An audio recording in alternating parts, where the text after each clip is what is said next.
안녕하세요. 반갑습니다. 비트코인 뉴스 팡입니다. 2020년 7월 24일 비트코인 뉴스 전해드리도록 하겠습니다. 여러분들 도움이 되신다면 좋아요, 구독, 댓글 달아주시면 감사하겠습니다. 먼저 지금 그 비트코인과 이더리움, 이 알트코인들의 시세들 같이 한번 살펴보도록 하고요. 어떤 흐름들이 있었는지 특징적인 부분들을 한번 살펴보도록 하겠습니다. 이번에 지금 미국 증시는 오히려 하락을 했는데 그 비트코인과 그리고 알트코인들의 가격은 오히려 상승세를 나타내고 있습니다. 지금 상관관계가 조금 이제 깨지고 있는데 자세한 내용들 같이 한번 살펴보도록 하겠습니다. 우선 미 증시 약세, 지금 비트코인 강세 힙이라고 하는데요. 지금 미국의 신종 코로나 바이러스 감염증 사태가 다시 악화되는 가운데 이 지난주 신규 실업수당 청구 건수가 3월 말 이후에 16주 만에 다시 증가세로 돌아서면서 투자 심리에 악영향을 미쳤다고 합니다. 특히 이 마이크로소프트나 애플, 아마존, 테슬라 등 이 대형 기술주들의 약세가 두드러졌고요. 미국 주가를 보더라도 이 다우존스 지수는 1.31% 하락을 했고 스탠더드 푸어스 S&P 500 지수는 1.23 그리고 나스닥 지수는 2.29% 급락을 하며 거래를 마쳤습니다. 반면에 지금 암호화폐, 지금 비트코인과 이더리움 등은 오히려 상승세로 돌아섰는데요. 시가총액 암호화폐 1위인 비트코인은 전날의 랠리가 이어가면서 장중 9,600달러 선을 회복하기도 했습니다. 그리고 RSI 이 상대 강도 지수와 그리고 맥디 등 주요 기술 지표도 비트코인 황소가 장악하고 있음을 보여주고 있어 앞으로의 기대감이 높아지고 있다라고 해석을 하고 있습니다. 차트로 보시면 아시겠지만 지금 이더리움의 상승세도 굉장히 뚜렷하게 나타나고 있고요. 지금 비트코인도 상승세가 계속 이어가고 있습니다. 지금 이 트렌드가 한번 바뀌면서 계속 위쪽으로 상승을 하고 있는데 아직까지 뭐 강한 힘을 보여주지는 않고 있지만 아주 차츰차츰 조금씩 올라가고 있습니다. 그래서 9,611달러 선에 지금 위치해 있죠. 이더리움의 상승세가 굉장히 놀라운데요. 이더리움이 비트코인보다 상승폭이 훨씬 더 크게 나왔습니다. 9% 넘게 일시적으로 반등하는 상승하는 흐름들이 나왔고 280달러 선까지 한번 찍고 지금 275달러 선에 위치해 있습니다. 이더리움의 상승 이유에 대해서 여러 가지 또 그 이유들이 나오고 있는데요. 우선 이더리움이 지금 이제 상승하게 된 이유로 보는 건 역시 이더리움 2.0 출시에 대한 시장의 기대감들을 지금 반영하고 있다라고 보고 있습니다. 그래서 이더리움이 비트코인에 비해서 저평가된 상태라고 인식하는 부분과 그리고 최근 이더리움 고래들에 의한 이더리움 이동량 급증 여기에 더해서 전날 미 연방정부가 국내 은행들의 암호화폐 수탁 서비스 제공을 허용했다는 소식 등이 가격 상승에 동력이 되고 있다라고 해석을 하고 있습니다. 또 다른 이유로 또 보자면 이 디파이인데요. 이 디파이 관련해서 굉장히 많은 코인들이 상승을 했는데 이더리움만이 이제 저평가를 받고 있다라고 지금 보고 있습니다. 실제로 이더리움에 대한 이제 스테이킹 그리고 디파이의 수요는 이 아이쇼보다 훨씬 많은데 이더리움이 243달러에 불과하다는 거 우스운 일이다라고도 지금 이야기를 하고 있죠. 관계자는. 그래서 이런 부분들이 이더리움의 이제 상승에 영향을 미치고 있다라고 지금 해석을 하는 부분이고요. 그리고 이더리움 2.0이 또 최종 공식 테스트넷을 발표를 했습니다. 그래서 이더리움 2.0 이 공식 테스트넷을 이제 진행할 것으로 8월 4일에 진행을 할 것으로 보고 있습니다. 그래서 이더리움의 상승세 굉장히 가파르게 올라왔죠. 그래서 최근에 또 상승폭이 이제 횡보를 계속 보여주다가 오랜만에 또 반갑게 상승하는 흐름들을 보여주고 있습니다. 이쪽에 이제 고점이 있기 때문에 이 고점을 다시 한번 뚫고 올라갈 수 있을지 여기가 이제 저항선이 되겠죠. 전고점이. 그래서 280달러 선 이상으로 이제 상승하는가가 또 한번 주목해 봐야 될 시점인 것 같습니다. 근데 RSI는 지금 이제 상대적으로 조금 과매수 국면에 이제 진입을 했습니다. 그래서 단기적으로 상승폭이 컸다 보니까 이제 과매수 국면 75 정도 지금 위치해 있는데요. 어느 정도까지 이제 상승을 할 수 있을지는 좀 더 지켜봐야 될 것 같습니다. 비트코인 상승세 아까 말씀드린 것처럼 위쪽으로 계속 이어져 가고 있고요. 아직 지금 이제 9,800달러 선을 이제 본다는 어제 그 한 분석가의 분석이 있었는데 아직 그 단계까지는 가지는 못했고 만약 그 이상을 뚫으면 이제 10,000달러 이상을 뭐 바라본다는 전망도 있었습니다. 자, 그리고 암호화폐에 대한 이 과세에 대해서 여러 가지 이야기들이 지금 나오고 있는데요. 22일 날 이 과세 법안이 통과되면서 이 부분, 이 과세에 대한 내용들이 이제 발표가 되었죠. 네, 기획재정부에서 이게 나오니까 여기에 대한 이제 이 암호화폐 전문 투자자들이나 거래소 그리고 커뮤니티 등에서 이 과세에 대한 다양한 의견들을 지금 또 모아놓은 기사가 나왔습니다. 현재 이제 국내 암호화폐 거래소에서는 그 유불리를 따지기 어렵다라고 지금 보고 있습니다. 우선 암호화폐에 대해서 이 세금을 이제 신고하는 이런 부분들은 어차피 예상을 했던 부분이고 세금을 낼 거라고 이미 준비를 하고 있었기 때문에 여기에 대해서는 좀 담담한 모습을 보여주고 있는 것 같습니다. 대신 지금 이게 이제 우려들이 있는데 해외 거래소로 이 세금을 피해서 가면 어떡하냐? 그러면 국내 거래소가 위험한 거 아니냐라는 이제 제안을 그 의견을 내세우고 있는데 이제 국내 대형 거래소 관계자는 이제 그런 걱정은 있지만 거래소가 할 수 있는 일이 없다면서 준비해야 할 부분을 좀 더 강화할 것이다라고 이야기를 하고 있습니다. 그리고 암호화폐를 과세하는 건 이제 글로벌 추세라면서 이 없던 규제가 생기니 강하게 반응하는 사람들이 있으나 이 해외 거래소로 당장 옮겨갈 것이라고 확정적으로 말하기는 어렵다라고 전하고 있습니다. 그래서 여기에 대해서는 아직 뭐 크게 걱정을 하지는 않는 것 같고요. 뭐 이제 중소형 거래소가 조금 이제 이 자금 부담이 생기겠죠. 아무래도 세금을 이제 처리해야 되는 이런 시스템을 구축해야 되기 때문에 이런 구축 비용이 추가적으로 나가게 되고 여기에 대해서는 수익이 추가적으로 늘어나는 게 아니기 때문에 이런 이제 부담감이 생길 수는 있을 것 같습니다. 자, 그리고 이 전문 투자자들의 의견은 이제 세금을 내면 투자자 보호도 해줘야 된다. 단순히 과세만 하면 안 된다라고 이야기를 하고 있다고 합니다. 그래서 법이 시행되기 전에 이제 전문 투자자는 뭐 현금화를 하겠다라고 이렇게 얘기를 했다고 하는데요. 글쎄요, 뭐 현금화를 하고 이제 암호화폐를 전혀 투자를 하지 않을 거냐라고 하면 오히려 글쎄요, 그 부분은 좀 더 지켜봐야 되겠죠. 세금이 있다고 해서 무조건 투자를 안 하는 것도 오히려 손해일 수도 있어요. 그러니까 나중에는 뭐 실제로 암호화폐 시장이 더 커지고 실제로 거래가 활발해지고 여기에 대한 이제 내용들이 더 탄탄해지면 세금을 내고서라도 이제 당연히 거래를 할 수밖에 없죠. 그게 이제 원래 시장이고 그게 기본적인 이 그 가는 과정이기 때문에 당연히 그럴 수밖에 없을 것 같은데 우선은 이 세금에 대해서 세금은 내는데 이 투자자 보호도 해줘야 된다라는 이제 의견이 나오고 있어요. 그래서 투자자 보호는 해주지 않고 이제 세금만 가져가느냐 요거에 대한 이제 의견 요거는 좀 반영을 하는 건 필요해 보여요. 그래서 투자자 보호 정책도 같이 가져가야지 형평성이 좀 맞지 않을까라는 생각이 듭니다. 자, 그리고 커뮤니티 주식과 비교하면 불공정하다라는 의견도 있는데요. 주식은 뭐 지금 어제도 말씀드렸지만 이 양도소득세 과세 기준을 5천만 원으로 지금 완화를 시켰습니다. 그래서 당초 계획에는 1년에 2천만 원을 넘게 벌면 최고 25%의 양도소득세를 물리는 것이었는데 투자자들이 이제 반발이 심해서 이 비과세 한도가 이제 높아진 거죠.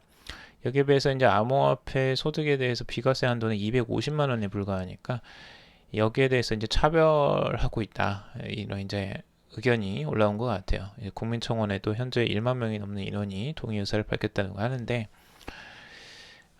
뭐 소득에 대해서 이렇게 이제 그, 그 부과를 하는 거, 세금을 부과하는데 이제 과세 기준을 정하는 것도 굉장히 좀 어려운 일이긴 해요. 실제적으로 쉽지 않은 일이고. 그리고 이제 주식과 똑같이 암호화폐를 생각할 것이냐, 이 부분도 이제 생각을 해보긴 해야 돼요.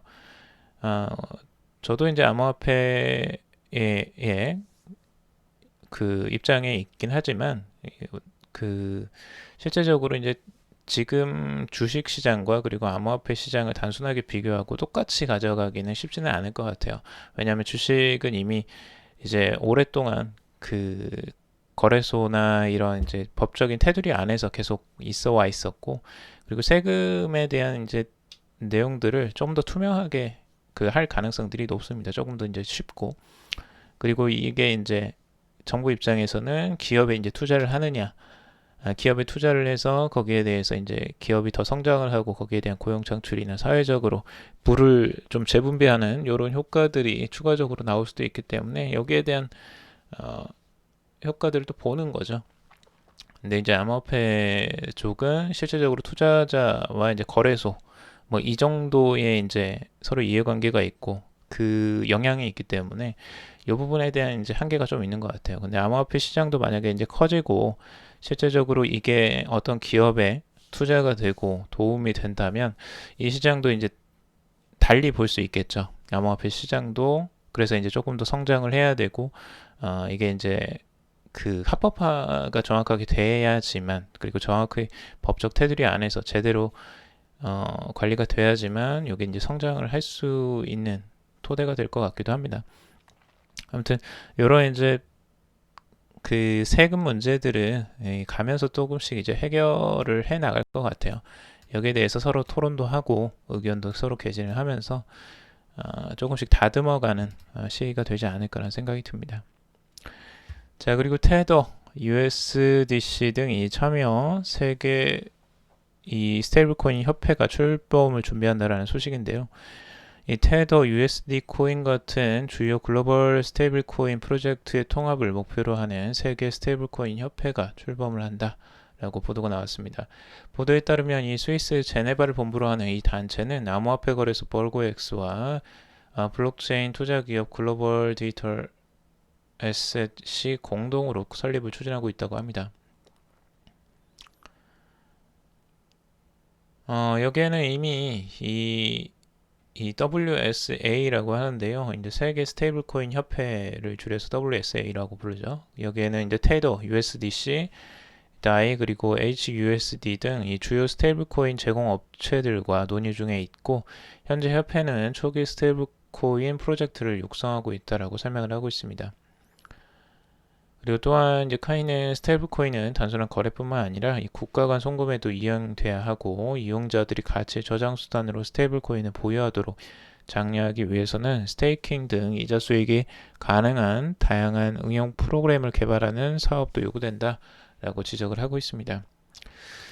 과연 이제 스테이블 코인들의 길이 어떻게 가게 될지 좀 궁금합니다. 앞으로 CBDC가 출연하게 되면 이게 이제 상호 보완 쪽으로 가게 될지 아니면 대치를 하게 될지 이런 부분들도 우리가 주목해 봐야 될 부분이죠. 자, 그리고 미국 상원 공청회에서 이 디지털 달러 미국 경제 패권을 지키기 위한 잠재 방안이다라는 의견이 나왔다고 합니다. 이제 중국과 경제 패권 다툼에서 우위를 점하기 위해서 미국이 활용할 수 있는 솔루션으로 디지털 달러가 지금 거론이 되고 있다고 하는데요. 최근 미 상원 금융위원회 경제정책소위원회는 미중 간 경제 경쟁에서 이 승리라는 제목의 공청회를 개최를 했다고 합니다. 이번 공청회는 앞서 미 하원 금융위와 이 상원 은행위가 진행한 공청회처럼 디지털 달러가 핵심 주제는 아니었다고 하는데요. 그럼에도 이 미국 경제 패권의 지속 가능성을 위한 잠재적인 솔루션으로 이 중앙은행 디지털 화폐가 내용으로 다뤄졌다고 합니다.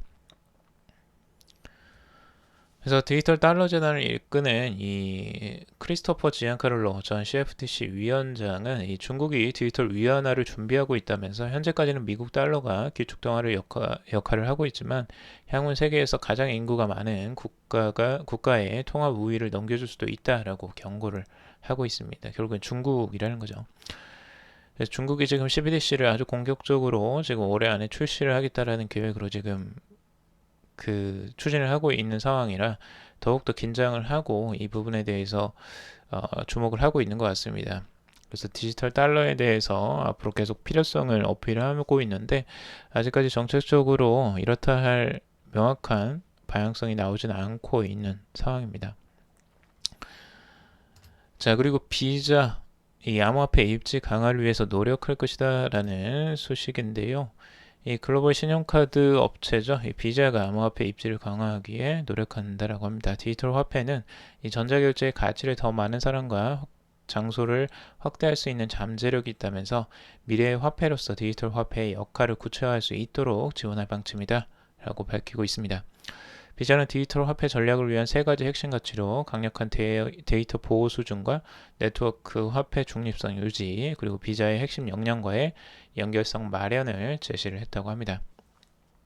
비자는 디지털 화폐와 관련 혁신을 위해서 이 코인베이스, 폴드 등 디지털 화폐 관련 업체와 긴밀히 협력을 하고 있고요. 또 손쉽게 편리한 이 디지털 화폐 결제를 위해서 자사 결제 네트워크와 디지털 화폐를 연결하고 이 전 세계 25개 원래 서비스도 지원 중이라고 합니다. 그래서 지금 카드 업체들이 비자나 마스터나 모두 다 암호화폐, 이 디지털 화폐에 대해서 굉장히 관심을 많이 갖고 있고 이미 투자를 많이 하고 있습니다. 그래서 앞으로의 미래에 이 암호화폐의 쓰임새가 굉장히 커질 것으로 지금 이미 다 준비를 하고 있는 거죠. 자, 그리고 중국 대법원에서 디지털 화폐 소유권 법정 보호 강화를 해야 된다라는 내용이 나오고 있는데요. 중국 최고 인민법원은 이 국가의 사법 체계가 디지털 화폐 소유권에 대한 보호 수준을 높여야 한다는 의견을 내놨다고 합니다. 중국 최고 재판기관인 최고 인민법원은 국가발전개혁위원회와 공동으로 발간한 신시대 사회주의 시장 경제 체제 개선에 대한 의견서에서 이같이 주장을 했습니다. 법원은 의견서에서 제3의 지음법에 대한 사법보호 강화 섹션에서 디지털 화폐, 온라인 가상자산, 데이터 등 새로운 소유권 유형에 대한 사법적 보호를 강화해야 한다라고 말을 하고 있습니다. 이게 이제 아까 말한 부분이죠. 우리가 암호화폐에 대해서 보호를 해줘야 된다라는 부분하고도 또 연계성이 있는데 결국에는 개인의 소유권들을 인정을 해주고 거기에 대한 이제 보호까지도 강화가 돼야 된다라고 이야기를 하고 있어요. 중국에서는 이미 CBDC 발행을 준비하고 있기 때문에 이게 이제 사법부 쪽에서 이미 나오고 있는 거죠. 굉장히 빠릅니다. 우리나라보다 훨씬 더 빨리 지금 진행이 되고 있고 경제 패권을 잡기 위해서 지금 CBDC를 공격적으로 지금 출시를 하려고 노력을 하기 때문에 이런 법적인 가장 느리게 변화하는 이 사법부 쪽에서도 이제 적극적으로 지금 이 부분을 의견이 나오는 것 같습니다. 자, 그리고 부산 블록체인 특구 개인 간 양방 거래 서비스가 활성화돼야 된다라는 의견이 나왔다고 하는데요. 이 부산 블록체인 특구가 이 지속 가능한 방향으로 발전하기 위해서 지금의 인증, 추적 서비스를 넘어서 개인 간 양방향 거래 서비스가 활성화될 필요가 있다라는 전문가 조언이 나왔다고 합니다. 부산 블록체인 규제 자유 특구 1주년을 맞아서 22일 열린 디지털 혁신 컨퍼런스 2020 행사에서 장항배 부산 블록체인 규제 자유 특구 옴부즈만은 이 부산 블록체인 규제 자유 특구의 지속 가능한 발전 방향이라는 주제로 발표를 진행했습니다. 규제 자유 특구 옴부즈만은 이 규제 혁신을 통한 산업의 이 실험장인 규제 자유 특구에서 정부와 현장과의 소통을 담당하는 전문가라고 하는데요. 이 특구 실증 사업의 추진 사항을 점검하고 이 현장에서 발생하는 기업의 애로 사항을 파악해서 정부에 전달하는 가교 역할을 수행하고 있다고 합니다. 그래서 이번에 이 장 교수는 이 블록체인이 여러 혁신 서비스를 가능하게 했음에도 불구하고 지금까지의 모습은 과연 혁신 서비스가 이루어졌는지 고민해 볼 필요가 있다 라고 하면서 블록체인 기술의 단점을 해결하는 데 중점을 두느라 서비스 모델 개발이 늦어지고 있지 않나 생각한다 라고 말을 했습니다.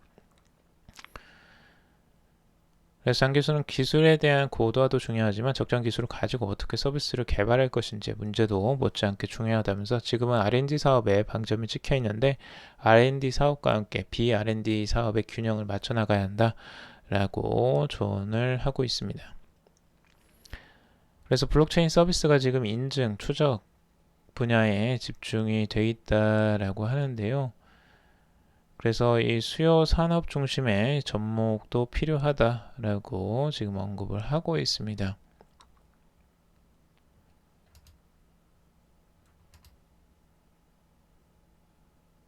그래서 지금 이제 그 인증과 그리고 추적 쪽에 많이 이 블록체인 산업이 이제 집중되어 있는데 2차 사업을 보면 이제 양방향 거래 쪽으로 서비스에 대한 활용 역량이 확장돼야 된다라고 말을 하고 있는 거죠. 자, 오늘 여기까지 정리를 해봤습니다. 여러분들 도움이 되셨길 바라고요. 도움이 되셨다면 좋아요, 구독, 댓글 달아주시면 감사하겠습니다. 투자에 관련된 정보들을 참고사항일 뿐이고 조언이 아닙니다. 투자하실 때 여러분들 스스로 꼭 판단하시고 결정하시길 바라겠습니다. 오늘도 방송 들어주셔서 정말 감사합니다.